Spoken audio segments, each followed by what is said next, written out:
If you've ever wondered if the frugal lifestyle is right for you, we're here to share with you our experience. We've been doing it for 20 years. So we may have a thing or two to say, an opinion or three. We've learned a few things along the way. Things we do again, things we wouldn't do again. All right, so tell me, what's the biggest thing you're walking away with today? After 20 years, what's the first thing you remember about being a frugal lifestyler? What? Frugal lifestyler? Is this a new influencer category? Yeah. Here's what being frugal has taught me. The biggest thing that it has taught me is that you can live a full, fulfilled, joyful life without spending a ton of money. That's my first lesson. And you know what? I will expound on that. Here's the thing. Okay. When we lived in North Carolina, I had 4 young, small children. 4 kids ages 7 and under, 1 being a newborn. And you were doing a master's degree and working full time. And you stayed at work to work on school. I was at work 60, 70 hours a week. Yeah, you just you left at 6, 7 in the morning and you didn't come home until 9 or 10 at night every single day. And so I was alone a lot. And I had to figure out how to fill my time and find satisfaction in the day-to-day without spending any money, because we didn't have any money. So first of all, I really tried to take pleasure in the small daily tasks of being a stay-at-home mom. And to be clear, it's really hard. Mm-hmm. It's thankless. Every day is painfully the same. And young children are very, I'm going to call it needy. Absolutely. They need you physically to do things physically for them because they can't do things for themselves. And I would take a lot of pleasure in feeding Ryan his oatmeal in the morning, and he'd be kicking me in the leg, and he's just so darn cute. This little bald boy that's spitting oatmeal on my shirt and kicking me in the shin. And I didn't think I could love anyone more in that moment. And so when I felt those things, I really tried to embrace them and hold them close. And I felt that a lot with a lot of things that my kids did when they were small, because small kids are hilarious, by the way. You will never laugh more than when you become a parent. I never thought I would laugh so much. What I loved about that time is they didn't need a lot. No, they could entertain themselves for hours and hours with the funniest things. Tupperware, the Tupperware cabinet, man, that was the holy grail. Do you remember the time that there was a tropical rainstorm or something that hit North Carolina, and the kids were out It was Sandy. It was Hurricane Sandy. Hurricane Sandy. They're out in the middle of the ditch in front of the front yard, and they were playing like they were doing dirty jobs. They were playing dirty jobs, just sloshing in the mud. It was hilarious. Another thing that we did often was we lived really far from basically everything. Our town had nothing. Yeah. Literally nothing. I'm not exaggerating here. No stoplight, no grocery store, no gas station. It did not have a gas station. It had gas station for boats? It had boat gas, but not car gas. So I would make the drive, we'd make a whole day of it. We'd go to the library. Going to the library once a week was the epitome of my week.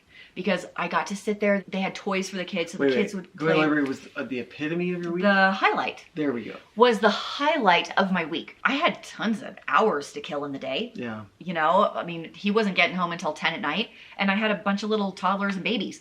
So we spent a lot of time at the library. They had magic shows during the summer, snake and reptile exhibits sometimes, which were super fun. All libraries have cool little programs for all ages. And we would get DVDs and TV shows and books.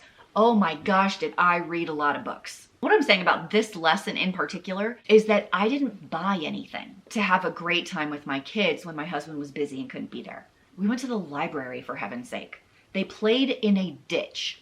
Okay? They played with a Tupperware cabinet, and we made cookies sometimes. And for kids, that's really all they need. They don't need a house full of toys. They don't need the most expensive outfit, and they don't need trips to Disney that they're not going to remember when they're 2. So what would you say they need?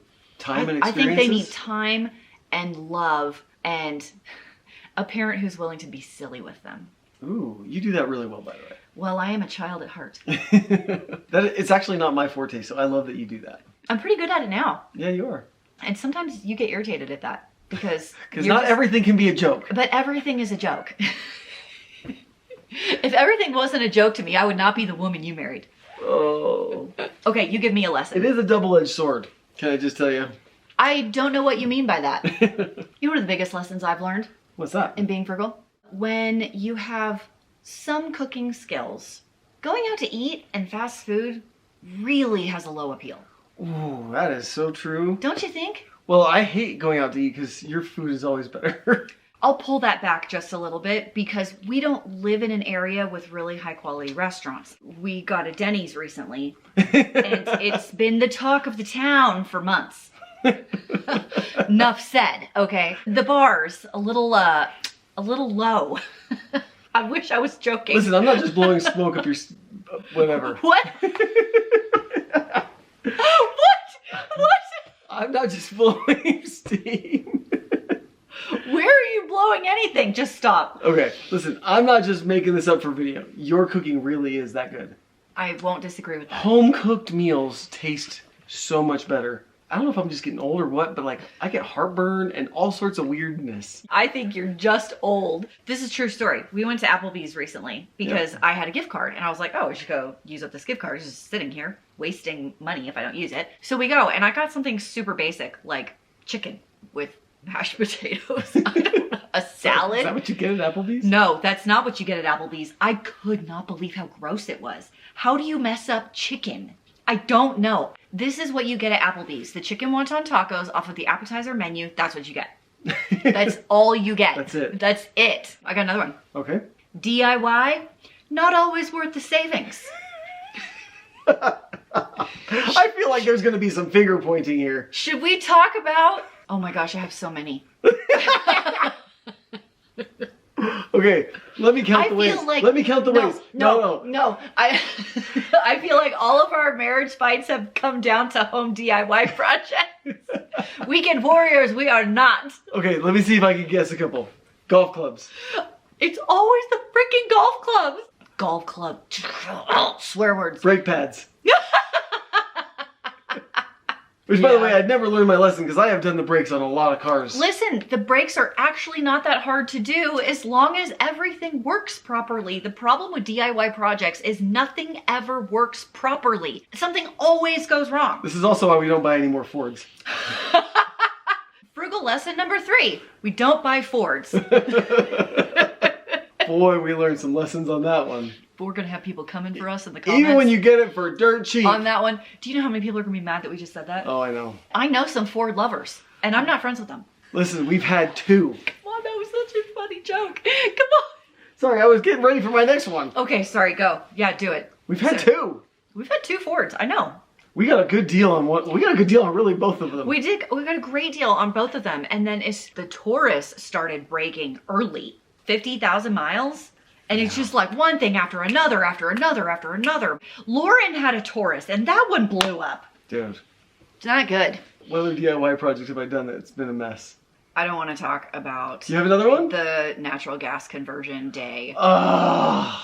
That was a bad day. Haley has like nightmares over that day. I don't know why. That was so bad. Getting the microwave out. That first time. In our defense, when we replaced the microwave the second time... It came right out. Well, no, that guy was there. That handyman was here working on something. What was he working on? He was working on something. I don't know. I don't remember. So you had him help you just for another set of hands to pull the old one out, and it came right out. And even he was like, whoa. The original guys really jimmied that in there, didn't they? This should not look like this. Oh, you know, anytime he says it's only gonna take 10 minutes. Whoa, not anytime. Most of the times he says... Not even most of the time. There's been some bad experiences. The hitch on the RAV. Dang it. The right tool. It just is the right tool. The right tool is worth its weight in gold. That's another frugal lesson I've learned. There's no substitution for the right tool. Absolutely. Being frugal in your tool choice will not serve you. I've gotten myself into more trouble doing DIY projects with the wrong tools. Amen, brother. I request you bump this. You got another one? I got another one. This is taking it back to the old school. Okay. When it comes to your wedding. Oh. The one thing that you should never ever skimp on are your pictures. Do not skimp on the pictures. You can skimp on the invitations. No one cares. They're going in the garbage. You can skimp a little on the dress. You can find a deal. You can take it in. You can taper it. You can borrow it. You're wearing it one time, my friends. One time. You can even skimp on the cake. You can skimp on the cake. Make sure it doesn't melt. I don't want to talk about that right now. You can skimp on like the food for the reception. No one cares. Don't skimp on the pictures. Even if you know a guy. If you know a guy, that guy better be a professional and you better be paying them. There's so many stories here. I know. Don't even start. Don't skimp on the pictures. That's my one regret from our wedding. Do not skimp on the pictures. We have almost no pictures, and it's my biggest regret. And the only pictures we have are from a 2003, 2002. A 2002 Olympus Point and shoot. This is the most frugal way to go to the movies. Okay. Okay, for us it was Tuesdays. It was cheap movie ticket Tuesdays. Uh-huh. It used to be $2. $2 Tuesday. It's not now, but it used to be. So when like a new movie would come out, we just wait. And you can go on Tuesday for $2. And please do not buy the movie theater candy. What a ripoff. Make sure your date has large pockets. My mom taught me this. This is like horrible advice. My mom and I used to go to Eckerd. Do you remember Eckerd? No. The like drugstore store? That must have been a Texas thing. Oh, I don't know, maybe. Because we had Bonds and It wasn't a grocery store. It an was Osco drug. It was like a Walgreens kind of. we had Bonds. Yeah, Eckerd. And Osco. Anyway, we went to Eckerd and my mom was like, we're not buying candy at the movie theater. That's for suckers.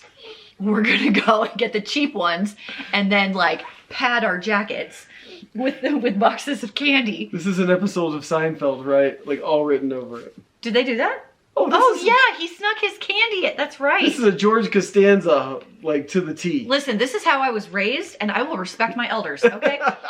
That's how you do it. I just taught this to my son. He came home with drugstore Mike and Ike's at $2. $2 a box. I want my $2. Because at Walmart, they're 98 cents. What a ripoff.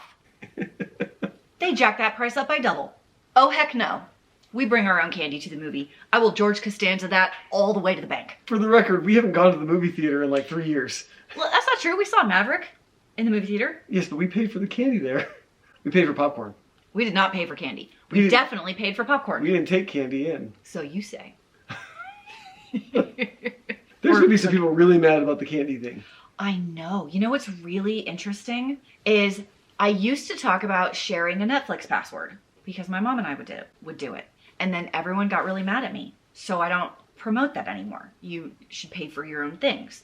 And now everyone in the comments is telling me that you can share a password. So it doesn't matter what I say. You pay for the number of devices on Netflix. Yeah, you now, can. so. You totally can. It basically doesn't matter what I say if someone's going to disagree with me. So if I say, just don't buy candy, someone's going to say, oh, just buy it at the store and take it in with you. If you can fit it in a fanny pack, it's allowed. One lesson that I've learned is that there is great power in putting off instant gratification. Like working hard for something and then having that gratification come. Like it's so much better to not buy something on credit, right? Work hard for it, save up for it, and then if you really, really want it, even after you've worked hard for it, buying that one. Well, I think the studies show that you appreciate it more. You've said it before, you know, you've got some skin in the game. Yeah. I wanted a truck for a long time. Listen, he wanted that truck. A forest green Dodge Ram since high school. Yep.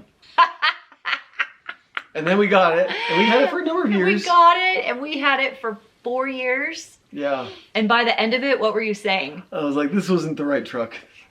It was bigger in your head than the reality of it. Yep. Which I have found to be true. That's another lesson that I've learned is you build up something in your head, like a material item that you want so badly. You fixate on it. Yes. You almost idolize it a little bit, and then you work really hard. Even if you don't work really hard, either way, you get it, you know, however you got there. And then once you own it, you're like, huh, my life actually isn't that much happier now that I own this thing. It's not better. Weird. We've experienced that a few times. Would you go so far as to say sometimes the chase is better than the spoils? The chase is better than the spoils. There's only one exception to that. Me? You you're got saying? me. It was equal. It was equal. The chase was just as good as the Oh, the spoils. prize was worth the chase, is that what you're saying? In this case. Listen, sometimes it's worth it. I'm not saying it's not always worth it, but I've learned over time, you know, in your experience with the truck, in my experience with the Coach purse, that I wanted for 10 plus years, for a long stinking time. And then I got one, and then I was like, oh, I'm actually still the same person. I don't look any cooler. Like, I'm not any cooler. You're not cooler with a green truck. I have a really funny example. Okay, go ahead. You ready? So when I was in high school, I really wanted a sound system Oh no. in my car. Mm-hmm. Right? Like that was what made you cool at high school in the 90s. If your car was bumping. And you had to like take the cassette the cassette off. The face deck off. Yeah, the face deck. You had to take the face deck off. Oh my gosh, you're so right. So I needed it so bad. He needed it. You needed it. Oh, I thought so. Because I wasn't getting girls any other way. Did that help? No, it really didn't. No, because you're the same person. But I found a guy that I worked with at work. He was blind. He was legally. How did he work? He was legally blind. He washed dishes. He could do most of it by okay. feel. And he was like, "Hey, I can get you that sound system installed in your car for $150." Okay. And I went and I spent like half a day at his house. And he installed all of it, and it was a hot mess. Hot item. No, I don't think it wasn't stolen, but it was a hot mess. Just to say, we basically tore that car apart trying to get that box to fit and the subwoofers to fit, and it was a mess. I'm sorry, what kind of car was that again? A 1988 Toyota Corolla. Sick. So sick. My buddies that had like the IROC Camaros. Do you remember that? Who had that? Oh, my friend Josh had an IROC Camaro. Okay, nobody I knew had one of those. He was the exception, but man, that would have been the right car. Yes, that would have been the right car. Agreed. I came home from work one night at like 10 o'clock in the night. It was stolen. No, my parents were like, "Who is playing that loud music out there?" I don't know, Mom. But like, I really thought I needed this thing, right? And I didn't. So what's the lesson? What's the lesson in this one? There's fads and phases of life, and they come and go. Yes. So be careful what you spend your money on, because it may be a fleeting thing. Like those Steve Madden black platform sandals with the elastic strap that just came back. You guys don't understand. I saw those at Shields in Salt Lake. They may have been $70. I had those shoes. They were 30, 25 years ago. They were 30. I had those shoes, and you make that when you walk down the hallway. You know. Oh, yeah. You know what I'm saying? They made your feet so sweaty. Yeah. Stanky feet. One thing that I've struggled with over the years is, when do I take the time to really buy something nice versus when do I just go get the knockoff thing at Ross or on Amazon? Okay, so I have a couple of opinions on this. If you're looking for something that is, I'm going to call it fast fashion, or that you just need for one thing, I would lean towards getting something cheaper. Okay. So fast fashion would be like things that come into fashion for one season, by next year they're out. And then as far as a higher quality piece, or let's say you're going out hiking one time and you just need a rain jacket for one day just in case, maybe you get something cheap like off of Amazon or Walmart or whatever, okay? However, we live in an area where there's no such thing as bad weather, only bad gear. It's always bad weather. It's always bad weather, which means you either have good gear or you do not have good gear. And that's the difference between being miserable and being happy. Yeah. When you are out in it. Wouldn't you agree? Yeah. There is truly something to be said for a higher quality like coat or sock when you are out in bad weather. Do you know how many frugal pairs of like wireless headphones I've bought over the years? Oh my gosh, so many. 10?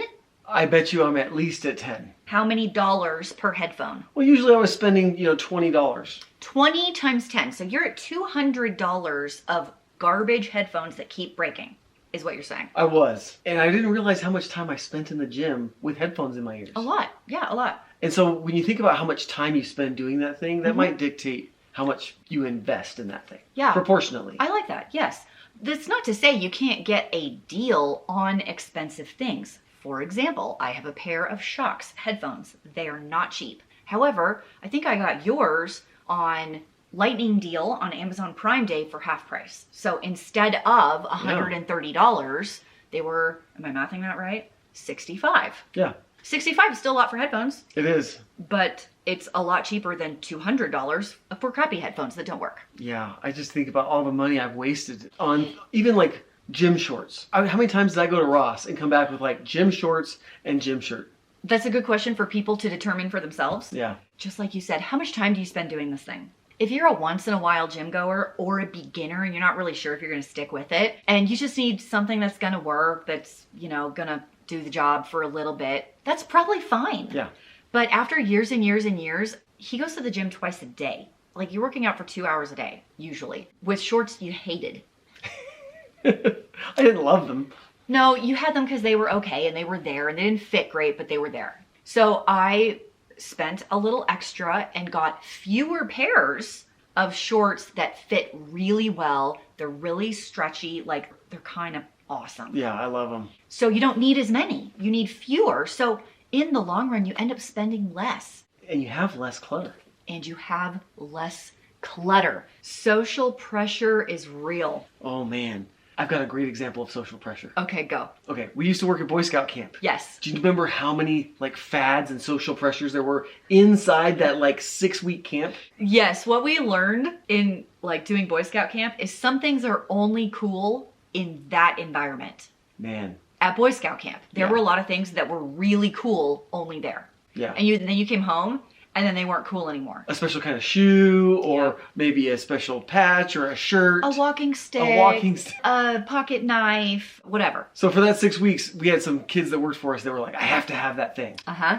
And then they get home and they get back to the real world and it's not a cool thing out there. Nope. That's a super interesting example because we all do that everywhere that we are. Your job, you have this social pressure because they have that bag, they have these shoes, they're going out to this restaurant for lunch. In your neighborhood where you live, well, all my neighbors drive a big white Suburban. I should drive one too. Absolutely. It's the biggest, baddest car on the market. Is it? I don't know. Okay. You go to the gym and everybody's wearing the No Bull shoes.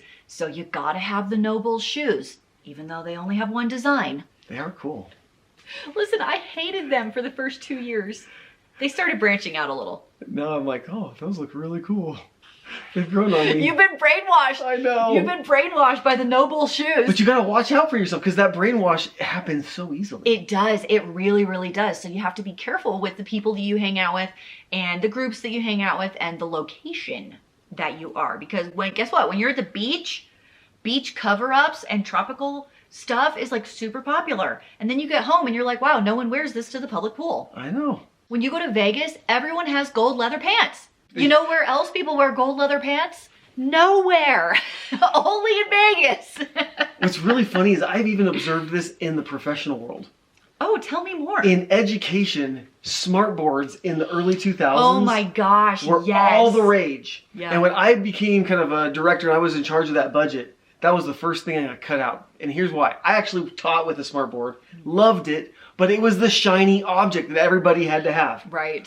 But what most people didn't recognize is they had to change their teaching style to match. Right, and they didn't want to do that. By the time we hit about 2012, do you know how many school districts just had smart boards sitting around collecting dust? All of them. It was a fad. It was not wise purchase. People weren't ready to change their whole world just for this one device. You know what else is a fad purchase? Have you seen the DB method? The DB method? It's the squat machine where you like sit on the little seat and you squat. No. Is this at the gym? No, because it's a home use product that is stupid. The DB machine. Listen, I don't want to offend anyone that has it. Get your phone right now and look it up. All right. You can buy whatever gym equipment you want. But can I ask what's the matter with doing just a squat? Like we've created this machine to do something you could do without it. Oh my gosh. It's $300? $300. I don't understand why it's $300. Boy, this sums up like the whole fitness industry in general. Seriously. So many fads. Do you remember the Thigh Master? Do you remember that? Oh yeah. Where are all of those? Do you remember the Nordic Track skier? Yes, the little ski. Your mom's got one in the garage. Oh, that's my grandma's. Your grandma's. Nordic Track was a thing, man. I'm just saying, when it comes to fads and things that are cool in your social circles, beware. They come and go. They absolutely do.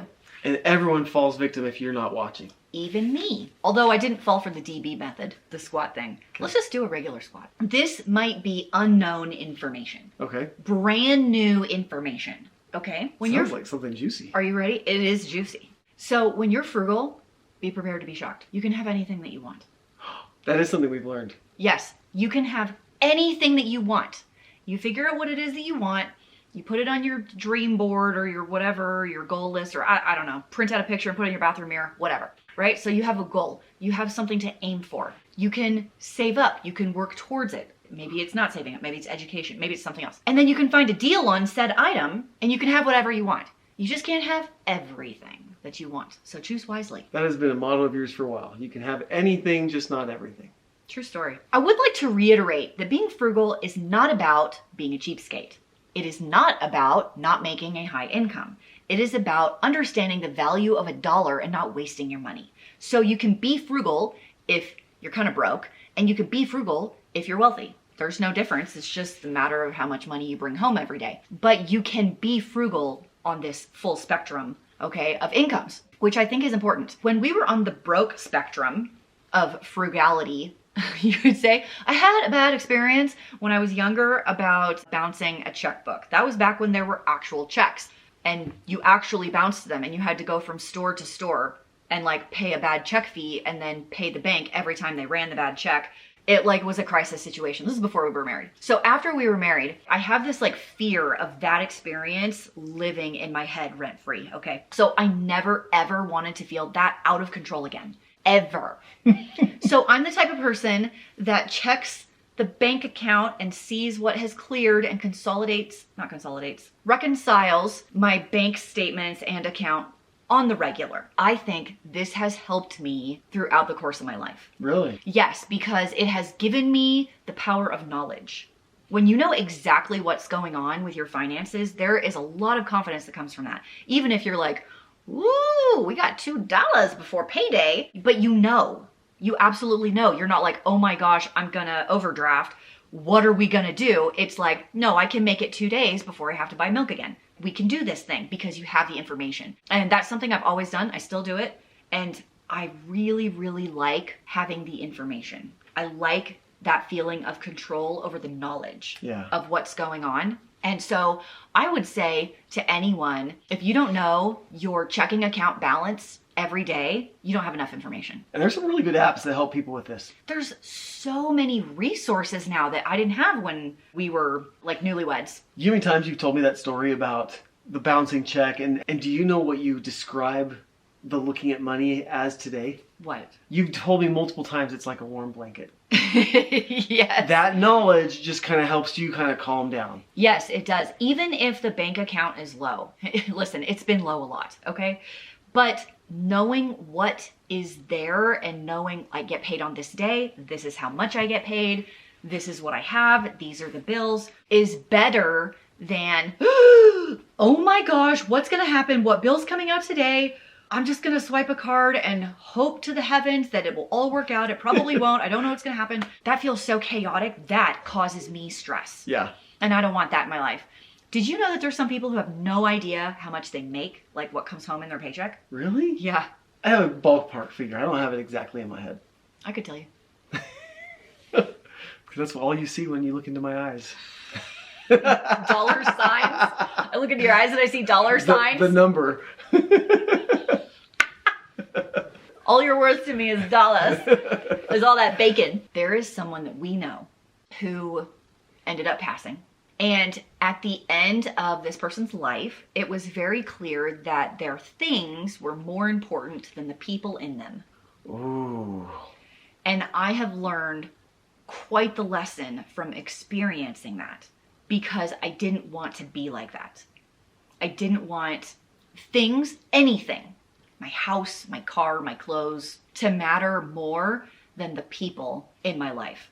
I think showing the people in my life how much I love them and appreciate them, and they matter so much more to me than like that dresser over there or this couch. Like, I don't care about this. This is a couch. This is replaceable, right? But the relationships that I have with people, that is so important to me, and I need them to know that. Do you think this is a problem that people with more money or less money face more often? Or is it totally unbiased? I think it's unbiased, actually. Because I've seen people that make very little money, have very little money, that end up with this complex. Well, hoarders. Have you seen hoarders? Right. Like, it's... But I've also seen it on the other end. Yeah, I've seen it on both sides. I would say it doesn't discriminate across incomes. I don't know what causes it.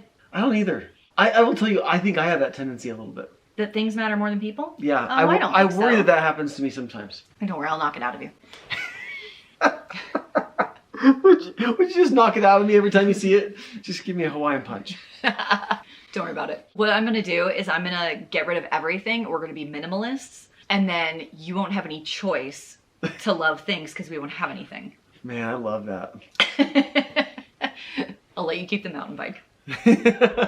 This is how to be frugal, the biggest thing I've learned over the course of my life. I can't wait. Are you ready for it? What is it? Stop shopping to fill the void in your heart.